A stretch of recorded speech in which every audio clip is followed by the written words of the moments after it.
CNI news आपको रखे हमेशा सबसे पहले, सबसे तेज। भोले राजभर, जिसके बारे में कहा जाता था कि जो है बहुत खूंखार है, बहुत बड़ा अपराधी है, लॉ को रिस्पेक्ट नहीं करता, फ्लाइट कर गया है और कभी पलायन कर गया है, कभी लौटेगा नहीं। उस भोले राजभर ने माननीय न्यायालय का सम्मान करते हुए, माननीय उच्च न्यायालय का सम्मान करते हुए, जो 60 दिन की मोहलत दी गई थी उसको भी ब्रेक करते हुए उसने वॉलंटरली न्यायालय में आके सरेंडर किया है और न्यायालय में जुडिशियल कस्टडी में उसको जेल भेजा गया है। अब यहाँ से हम लोग, चूँकि अब जेल चले जा चुके हैं भोले राजभर और उनका जुडिशियल रिमांड बन चुका है, और इसके बाद हम लोग बेल सीख करेंगे, जो ऑनरेबल हाई कोर्ट ने अपने डायरेक्शन में लिखा था कि 60 दिनों के अंदर वो सरेंडर करेंगे, इसके बाद जेल जाएंगे। लेकिन बड़ी बात यह है कि न्यायालय का सम्मान करते हुए, माननीय उच्च न्यायालय का सम्मान करते हुए, भोले ने 60 दिन चाहते तो अभी बाहर रह सकते थे, लेकिन उसके पहले ही उन्होंने उसको ब्रेक करके अपनी जुडिशियल कस्टडी दे दिया है और इसमें न्यायालय के वो अभिरक्षा में है। आज क्या टाइमिंग रही उनकी न्यायालय आने की या क्या कुछ? न्यायालय लगभग वो 11 बजे तक आ गए थे, जनरल जिस तरह से होता है 11 बजे तक आ गए थे। इसका जो पेपर्स होते हैं, फॉर्मेलिटीज़ होती हैं, फ़ोटोज़ वगैरह लगते हैं, आधार कार्ड वगैरह लगता है, वो सब पूरा करा के हम लोगों ने लगभग 12:30 बजे उन्हें, जो समय रहता है पेशी का सरेंडर करने का, 12:30 बजे वो सरेंडर कर गए। सरेंडर में कोई उनके तरफ से प्रे भी किया गया है? सरेंडर में ही प्रे किया गया था। हमें माननीय उच्च न्यायालय के आदेश के अनुक्रम में हमें जुडिशियल कस्टडी लिया जाए, हमें न्यायिक अभिरक्षा दिया जाए और बेल एप्लीकेशन भी हम लोगों ने डाला था, क्योंकि इस कोर्ट को उतना पावर भी नहीं है कि 302 के मामले में जो 103 हो चुका है उस ऐसे केसेस में यहाँ से जमानत दे दे। तो ऑनरेबल कोर्ट ने, लोअर कोर्ट ने, CGM कोर्ट ने उनकी जमानत को खारिज कर दिया। अब इसके बाद हम लोग सेशन कोर्ट में बेल मूव करेंगे। अब आगे जो 1 लाख का इनामिया इन्हें पुलिस घोषित की थी, क्या वो कायम रहेगा या खत्म हो जाएगा? आगे क्या होगा? नहीं, इनामिया तो देखिए, जिस समय द मोमेंट जो है हाई कोर्ट का जजमेंट आ गया कि 60 दिनों के अंदर जो है आप इनको अरेस्ट नहीं कर सकते 60 दिनों तक, तो उस समय जो पुलिस रेगुलेशन एक्ट के तहत जो पुलिस के द्वारा इनाम घोषित किया जाता था अपने अधिकारियों को इनकरेज करने के लिए, उन्हें पकड़ के लाएं, उन्हें किसी तरह से लाएं, तो उसी समय ब्रेक हो गया जब ऑनरेबल हाई कोर्ट का ऑर्डर आ चुका था। क्योंकि ऑनरेबल हाई कोर्ट का ऑर्डर आने के बाद भोले उसी फ्रीली टहल रहे थे, फ्रीली आ जा रहे थे, कहीं कोई दिक्कत नहीं थी। तो वह 1 लाख का इनामी तो जैसे ऑनरेबल हाई कोर्ट का ऑर्डर आ गया वैसे ही ओवरलैप कर गया, क्योंकि पुलिस मशीनरी जो होती है उसमें जुडिशरी का जो पावर होता है वो ओवरलैप करता है। तो पुलिस और जुडिशरी साथ साथ चलती है, लेकिन जुडिशरी अभी भी प्रिवेल करती है, थैंकफुली, कि हमारे देश में भी संविधान जिंदा है।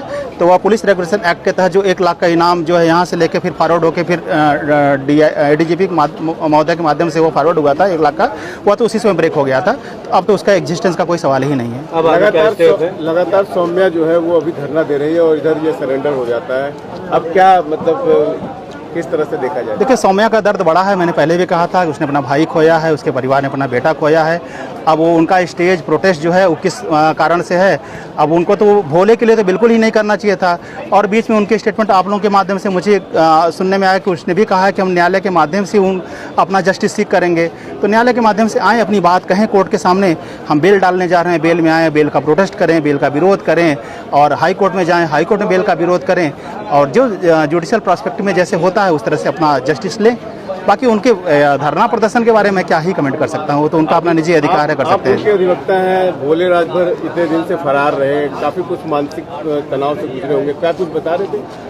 भोले का देखिए, इस पूरे केस में भोले की संलिप्तता तो बिल्कुल संदिग्ध रही है, क्योंकि एक मोटरसाइकिल पे 3 लोगों को आना कहा गया है, जिसका नाम पहले ही पुलिस की विवेचना में आ चुका है, उसमें कहीं भोले का नाम नहीं है। और थोड़ा दूर रहना, घर परिवार से दूर रहना, पत्नी से दूर रहना, बच्चों से दूर रहना, इस दौरान उसके घर को बुलडोज कर दिया जाना, उसके घर में जाके महिलाओं के साथ अभद्रताएं करना, बदतमीजियां करना, यहाँ तक करना कि मंगलसूत्र उतार दो, सफ़ेद साड़ी पहनना शुरू कर दो। तो वो जो मेंटल ट्रॉमा था वो तो मतलब अकथनीय था। तो बिल्कुल बहुत ज़्यादा मेंटल तनाव में थे, बहुत ज़्यादा मानसिक तनाव में थे, बहुत ज़्यादा शारीरिक रूप से भी बड़ा कमज़ोर नज़र आ रहा था, क्योंकि इसके 2 महीने पहले भोले राजभर आते थे, मजबूती से आते थे। तो शारीरिक रूप से भी बहुत कमज़ोर हो गए थे, मानसिक रूप से भी टूटे हुए दिख रहे थे, झुके हुए दिख रहे थे। और बाकी अब धीरे धीरे लाख का कोर्स साथ में आया था कि अकेले वो आए थे, किस तरह से आए वो? नहीं, भोले राजभर तो अकेले ही आए थे और कोई साथ में नहीं आया था। अपना आधार कार्ड लेके आए थे, अपनी फ़ोटो लेके आए थे, जो जुडिशियल पर्सपेक्टिव जो पेपर्स होते हैं वो सब लेके आए थे। बाकी पहले से कुछ पेपर्स हम लोगों ने तैयार करके रखा था। ये पहले से था कि जुलाई में हम लोग सरेंडर कर देंगे, क्योंकि जून की कोर्ट में अधिकारी रहते नहीं है, ज़्यादातर छुट्टी पे रहती है, कोर्ट वैकेंट से रहती है। तो पहले से ही था कि जुलाई में ही हम लोग सरेंडर करेंगे, इसलिए जुलाई उन्होंने सरेंडर कर दिया। हालांकि चाहते तो अगस्त भी पूरा जो है वो निकाल सकते थे, लेकिन उन्होंने न्यायालय को रिस्पेक्ट किया।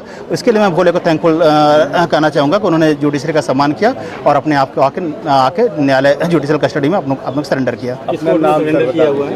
न्यायालय CGM जौनपुर कोर्ट में सरेंडर किया हुआ, लेकिन CGM साहब आज श्वेता यादव जी हैं, वो आज थी नहीं, तो वह ACGM सेकंड में उनकी पेशी बनी थी, ACGM सेकंड में हुआ था।